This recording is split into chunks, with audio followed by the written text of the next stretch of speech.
All right, section 5.2, properties of rational exponents and radicals. Our objective, use properties of rational exponents to simplify expressions with rational exponents. Again, rational, that word rational, and it's used again here. Whenever I see that word rational, I think fraction. So we're going to be dealing with fraction exponents and simplifying fraction exponents. And then we're going to use the properties of radicals. Again, a radical, that guy, that little root sign where index, now our index could be anything, our cube root, fourth root, okay, to simplify and write radical, again, radical expressions in simplest form. Okay, so before we move on to simplifying these rational exponents, we need to review our properties of exponents.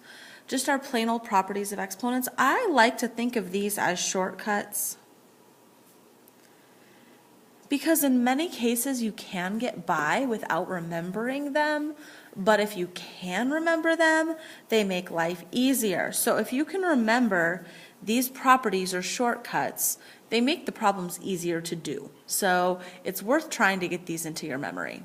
Okay, so over here I have the name of the property. I don't really care if you remember the name. You don't need to remember the name of the property. What you really need to remember is what the property is and how to use it. Okay. So here, if I'm multiplying two exponents with the same base, if you notice these have the same base, they're both base a to the m times a to the n. I can write these together as base a, and I add my exponents to the m plus n. Oh, it should be an n. You add the m and the n. And you can see how this would work, how it can really shorten stuff up. For example, if I had 2 to the third times 2 to the second. Well, 2 to the third, that's 2 times 2 times 2. Times 2 to the second, that's 2 times 2. So really I'm multiplying 3 2's here, 2 2's here for a total of 5 2's. So I could rewrite this as 2 to the fifth. Well, we can use this same idea with fraction exponents, meaning if I had 5 to the 1/2, so I have half of 5 here, I'm multiplying a 5 half a time. It's a lot hard, that's a little harder to try to visualize, times 5 to the 3/2. So now I'm multiplying 5 3/2 times. So really now all I do is I write it as the same base. It's going to equal 5. It's all base 5. But now I add the 1/2 plus the 3/2. 1/2 plus 3/2, 1/2. Well, if you're not sure, you're going to have to decide 1/2 plus 3/2 gives me 4/2. And 4/2 simplifies to 2, so 5 to the second. If you're not sure, you can always go to your calculator. 1/2 plus 3/2 is 2. Okay, so again, that same, we've used this property before with whole number exponents. Now we're going to apply it with fractional, or what we call rational exponents. Okay, a power to a power. If I have a to the m, and I'm going to take it to the n power, what we do here is we multiply the m and the n. So if I have a power to another power, both of these exponents, an exponent to an exponent, you multiply the exponents.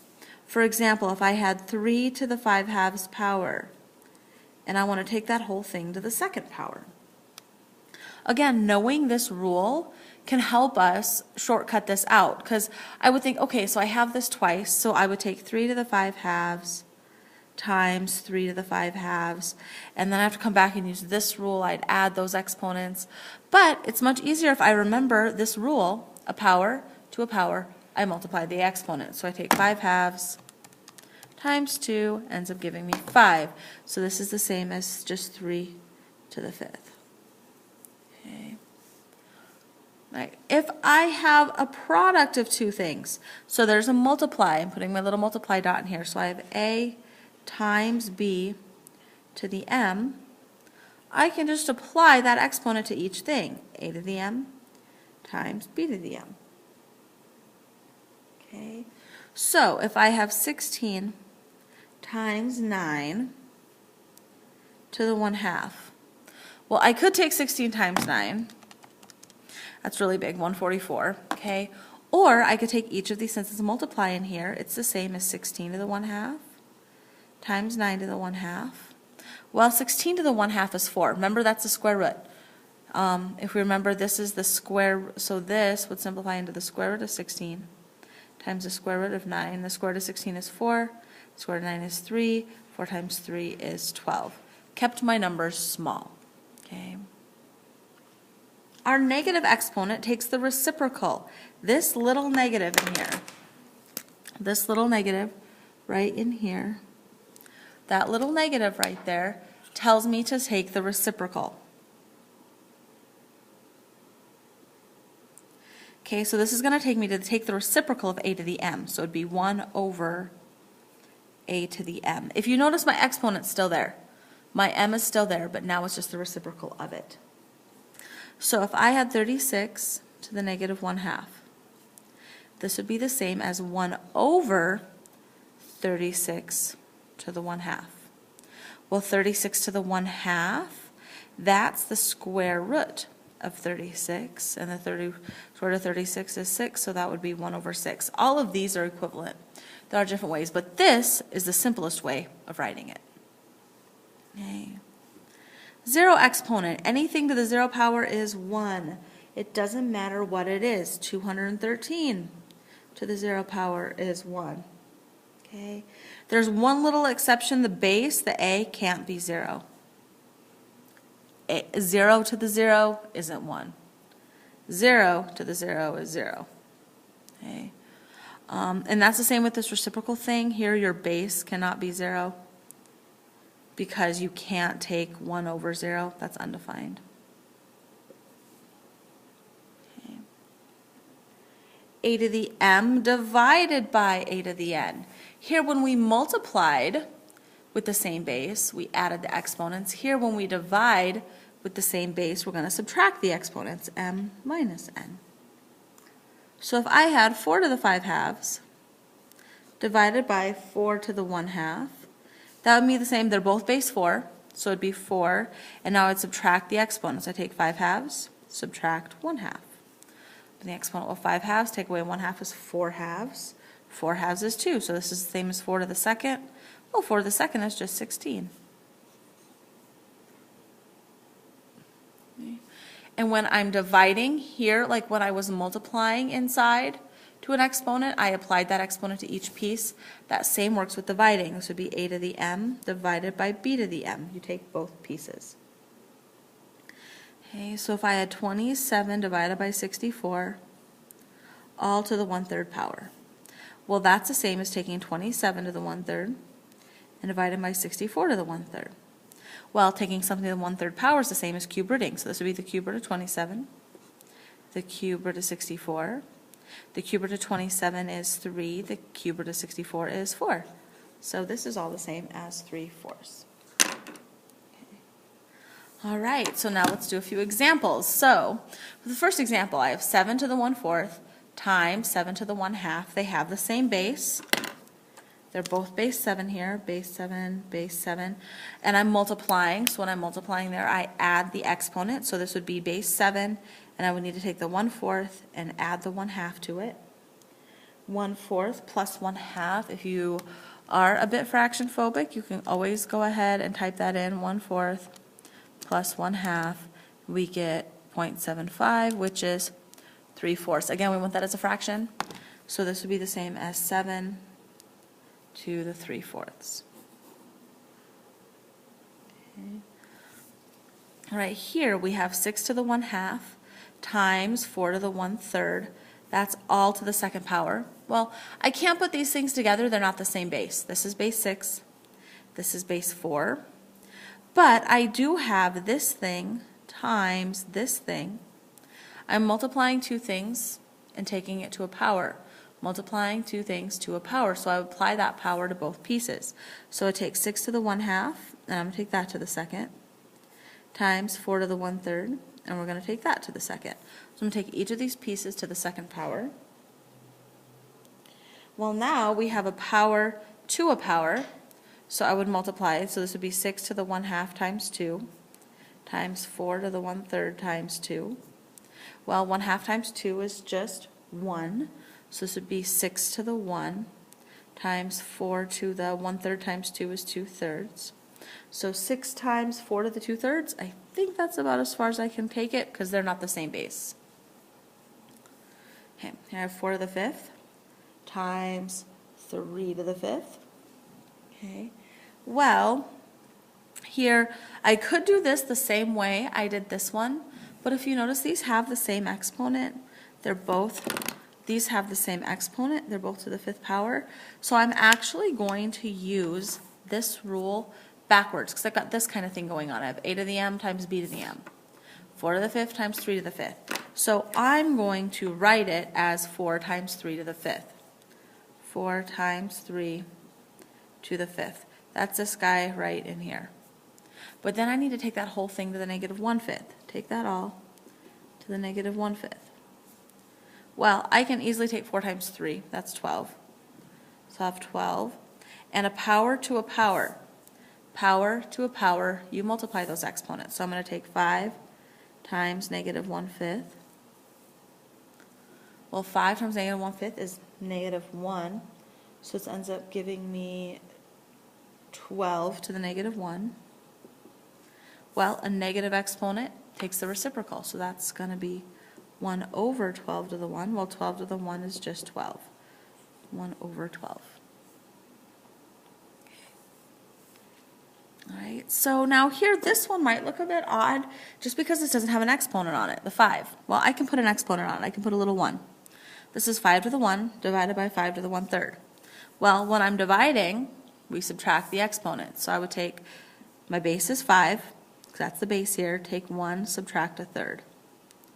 Well, if I take 1 and subtract 1/3, that's 3/3 minus 1/3 would give me 2/3. So I'd end up with 5 to the 2/3.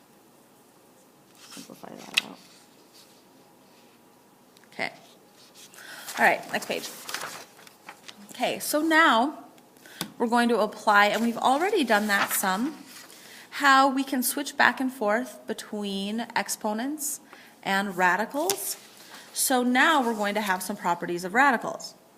So here, if I have the nth root of a times b, that's the same as taking the nth root of each piece. So I could take then the nth root of a times the nth root of b. And so this is actually how we simplify or unsimplify our cube roots and our square roots and so forth. Because if I had the cube root of 4 times the cube root of 2, well, neither of these are perfect cubes. But I have the cube root, and they're both the same index, cube root. I can write them together as one cube root. Be the cube root of 4 times 2. There's a times in between. Well, 4 times 2 is 8, so I'd have the cube root of 8. Well, the cube root of 8 is just 2. So I can simplify that down. Same works with division. If I have the nth root of a divided by n, I can take the nth root of a, divide it by the nth root of b. Okay. So if I have the 4th root of 162 divided by the 4th root of 2, hey, I can actually put these together and write them as the 4th root of 162 divided by 2, because 162 divided by 2 is 81, the 4th root of 81, and the 4th root of 81 is just 2. Okay, so that simplifies nice. So we can put them together and we can split them up. Okay, right, so it kind of depends on what you're doing here. So here we're doing the 3rd root. So I'm going to come over here and I'm going to list some of my perfect thirds to kind of help me out here. So we could start with, okay, 1 to the 3rd is 1, 2 to the 3rd is 8, 3 to the 3rd is 27, 4 to the 3rd is 64, 5 to the 3rd is 125, 6 to the 3rd is 216. Okay, so we're looking for any of these numbers in here. Well, can I break 12 up into a product of any of these numbers? 8, no. What about 18? No. So, but they're both cube roots, so I'm going to put them together as one cube root. The cube root of 12 times 18. Well, let's see, what's 12 times 18? 216. So that would give me the cube root of 216. Hey, which that number is actually in our list. 216, that was the cube root of 6. That was 6 cubes, so the cube root of 216 is 6. And we can check that by typing in 216 to the 1/3 power, and we do get 6. Okay. All right, next one. Here we have the 4th root of 80 divided by the 4th root of 5. So knowing maybe some of our fourths might be useful, but let's, so we could list some of our fourths. 1 to the 4th is 1, 2 to the 4th is 16, 3 to the 4th is 81. We got an 80, no, 81. Nope, so let's, none of those, I can't multiply any of these by any of those to get any of these, sorry. So then let's go ahead and let's put this together. So this would be the 4th root of 80 divided by 5. 80 divided by 5 is 16. So we'd have the 4th root of 16, ooh, which we said that was 2 to the 4th. So the 4th root of 16 is 2. Okay. So if I want to make sure that I have a radical in simplest form, first I need to make sure the radicand has no nth powers in it. Again, remember our radicand is what's inside here. So we want to make sure there's no nth powers, like 4th powers, 3rd powers inside of there. We also don't like our radicand in here to have any fractions, meaning we don't want something like 2/3 in here. We want to rationalize that. And then we don't want any radicals in the denominator. Again, we need to rationalize that. Okay, again, if you remember from previous sections, if I had 2 over root 3, we would multiply numerator and denominator by root 3, because that would end up giving me a square root of 9 in my denominator. 9 is a perfect square, and the square root of 9 is just 3.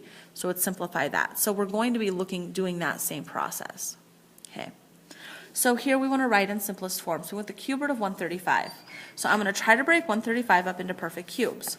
Well, let's see here. We've got 1, 8, 27, 64. So I'm going to see, do any of those go into 135? So we're just going to try stuff. 135 divided by 8. Nope, 135 divided by 27.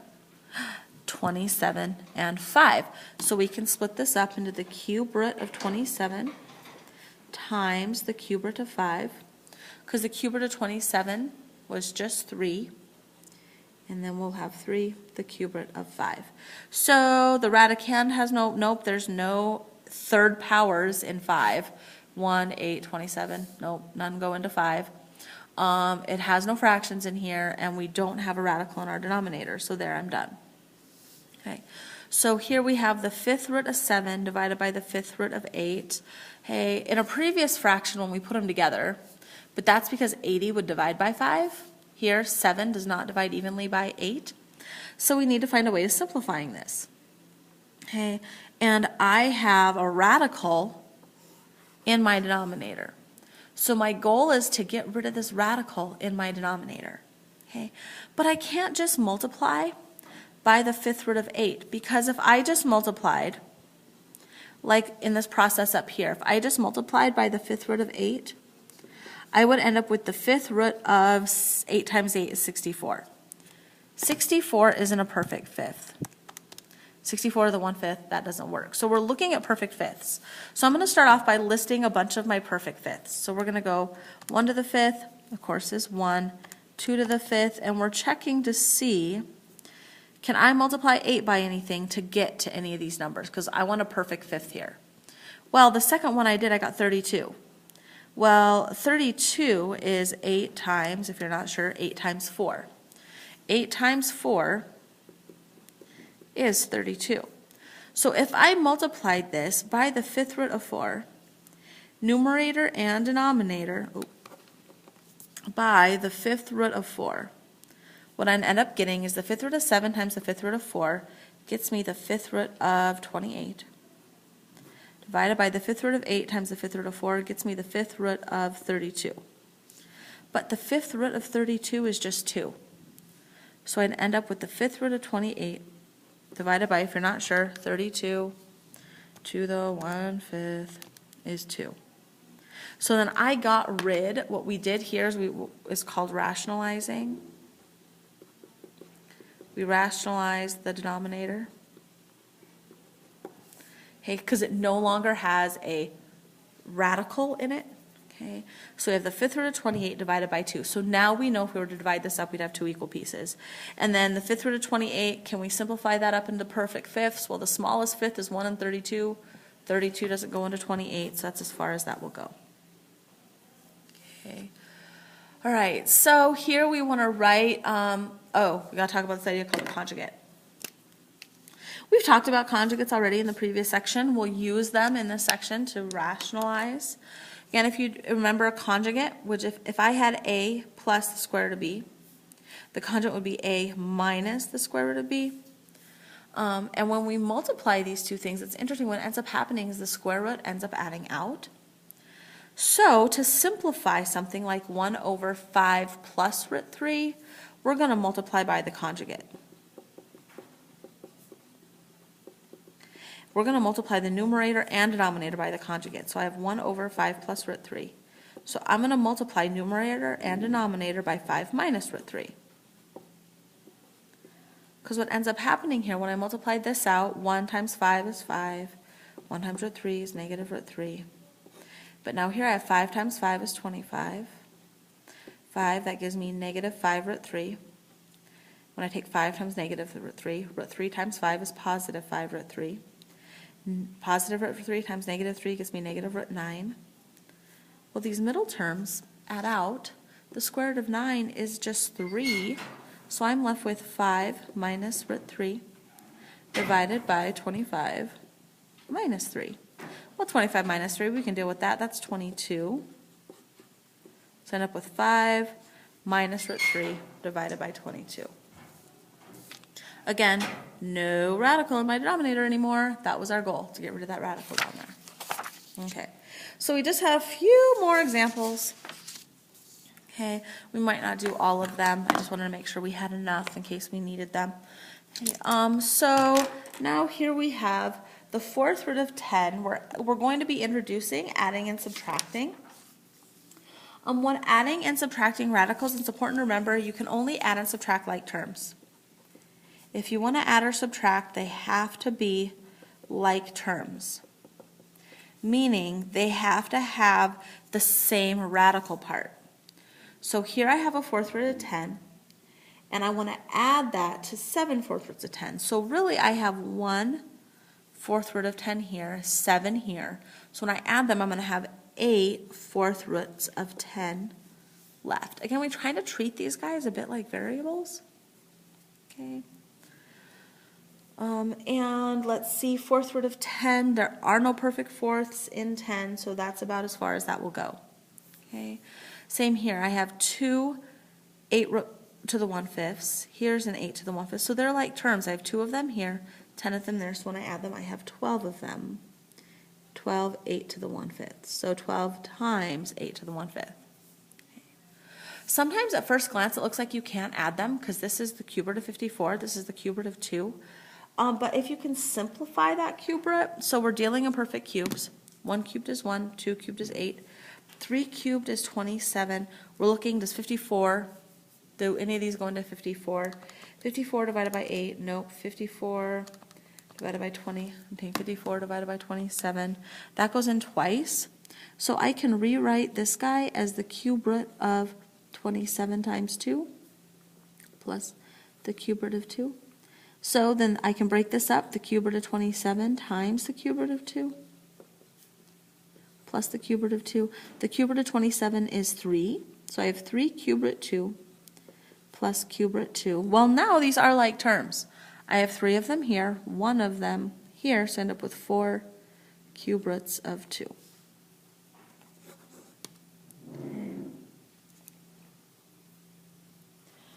All right. Next, again, simplifying with variables. Ooh, we're introducing variables here. So here I have the cube root of 64 y to the 6th. Well, this is 64 times y to the 6th. So I can break that up into the cube root of 64 times the cube root of y to the 6th. Okay, the cube root of 64. I don't know if 64 is a perfect cube. We can check. We did 3, we have 1 to the 3rd, 2 to the 3rd, 3 to the 3rd, 4 to the 3rd is 64. Oh, So the cube root of 64 is just 4 times. Now, what I'm going to do to simplify this is I'm actually going to, here we're dealing in perfect cubes, right? So I'm going to divide my y to the 6. That's y times y times y times y times y times y. 6 of them, right?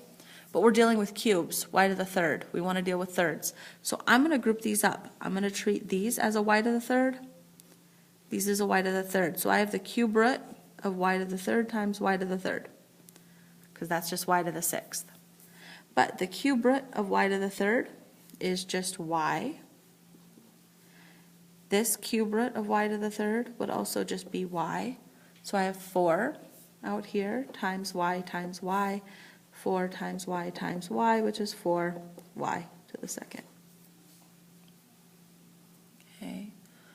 Right, so now here with the division, I have the fourth root. I'm going to split the division up.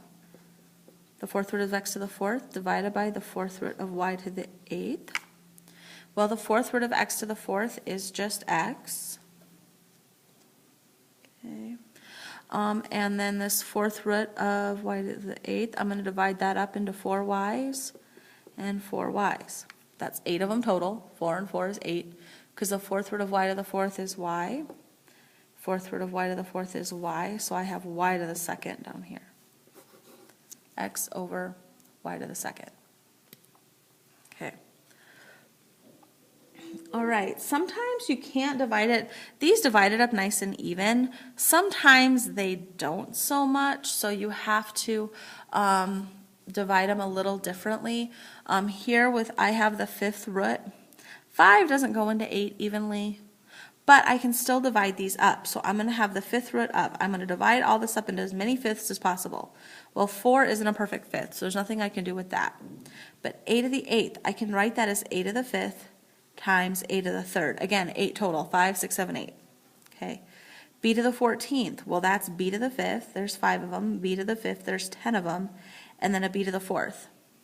5, 10, 14. Okay. Times c to the fifth. And now I'm going to take the fifth root of anything I can. I can take the fifth root of this. That's just going to give me an a. I can take the fifth root of that. That's going to give me a b. The fifth root of this is also a b, and the fifth root of c is also a c. So now I've taken all of these out of the fifth root, but now I have stuff in here left. I have a 4, I have an a to the third, and a b to the fourth. So now I can simplify what's out here, because this is all multiply. So I'd have a, b to the second, c, and then the fifth root of 4, a to the third, b to the fourth. Okay, so we're just breaking them up into fifths if we can, okay, or into thirds. Like here for this part B, we're probably not going to, let's skip and let's go to C. I don't want to do B, but I want to do C here. Okay, so this is, I'm going to write this, I'm going to split this up. 14 times x times y to the 1/3 all over 2 times x to the 3/4 times z to the -6. Okay, so what I'm going to do is I'm going to split this up, because how fractions work, again, remember, if I have a over b times c over d, we can just multiply straight across a times c over b times d, right? How fractions work? Okay, but I could also split them back up again. I'm going to do that here. I'm going to split these up into different fractions. I'm going to put the 14 over the 2, because those are nice, times, and then put the x's together, the x over x to the 3/4, because they're both x's, times y, that's the only y I have, so I'm going to write it over 1, and then my z here is in the denominator, so I have to keep it down there, so I'm going to put 1 over. So now if I was to multiply straight across again, 14 times x times y to the 1/3 times 1, that gets me back to here. 2 times x to the 3/4 times 1 times z to the -6, that's going to get me back to my old denominator. Okay, but by splitting them up like this, I can just deal with this little fraction. 14 divided by 2 is 7. Okay, again, that's 7 over 1, if that helps for you to make sure you see that fraction. Okay, here, x to the 1. Here I would subtract my exponents, 1, so this would be times x to the 1 minus 3/4. So we're going to take 1, subtract 3/4, that gets me 1/4, 0.25, x to the 1/4. Again, over 1, because that's my numerator, times y to the 1/3, over 1 times, and now the z to the negative 6, that's going to be the reciprocal, so since it's down here, I need to move it up. Z to the 6th over 1. Well, now I can multiply it back to get one final answer. So I'd have x, so I'd have my numerators would be 7, x to the 1/4, y to the 1/3, z to the 6th, all over 1 times 1 times 1, all over 1, so I can write it without the 1, write it like that. Okay, and just kind of spreading those out. Okay, I put on example 8 as an extra. I don't really think we'll need it, so we'll stop right there. The video's gotten long enough. Thanks for hanging in there with me. Okay, go ahead and write your practice down here at the bottom, and good luck.